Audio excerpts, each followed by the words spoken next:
So I've been wanting to do this video for a little while, but it always been a little bit tricky to try and work out how I will film and do the tube change at the same time. But I've got a nice little setup with my phone at the moment. So this is how I do Alfie's nasogastric tube replacement, because he pulled his other one out in the car on the way home. You did, you're cheeky. So whenever Alfie has his tubes replaced, he does get a little bit upset. So just a heads up for anyone watching that it's not a particularly nice experience, but it is something I'd like to share with people how we do it. So to start with, I make sure I have everything set up.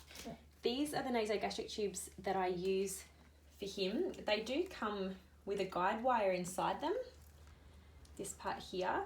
Personally, I take them out beforehand because I find for Alfie it actually hurts him to have it used. They are actually used to try and make insertion easier.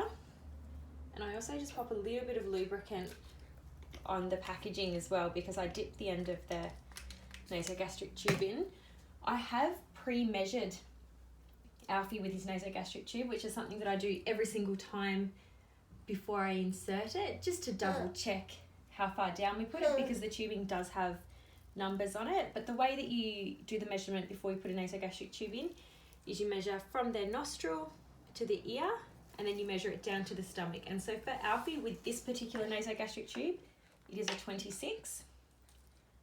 I also have ready some tape, because it's too hard to try and cut it and everything beforehand, because he gets very wiggly. And I also am using a Cavalon wipe just on Alfie's face a little bit, and I let it dry on its own.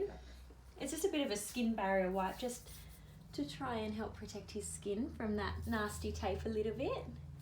And I have a syringe here which I use to check his pH level afterwards. I prefer to attach it to start with. Again, it's one less thing that I have to fumble around doing afterwards. And I will have his pH strip ready just to check the stomach acids.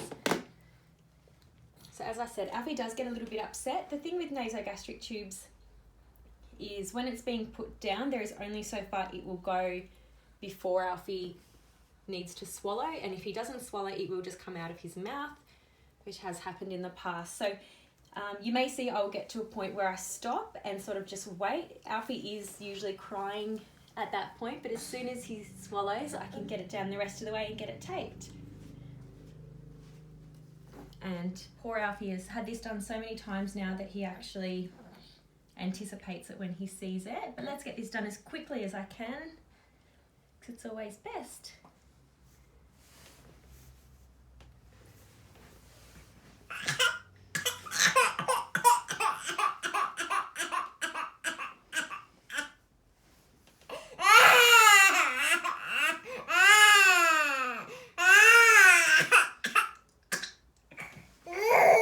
So this is the point where I can't go anymore until he swallows.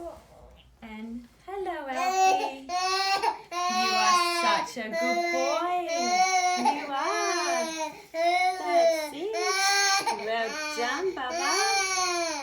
Well done. You are such a good boy. You are. You are such a good boy. Hey. So then I just take that down.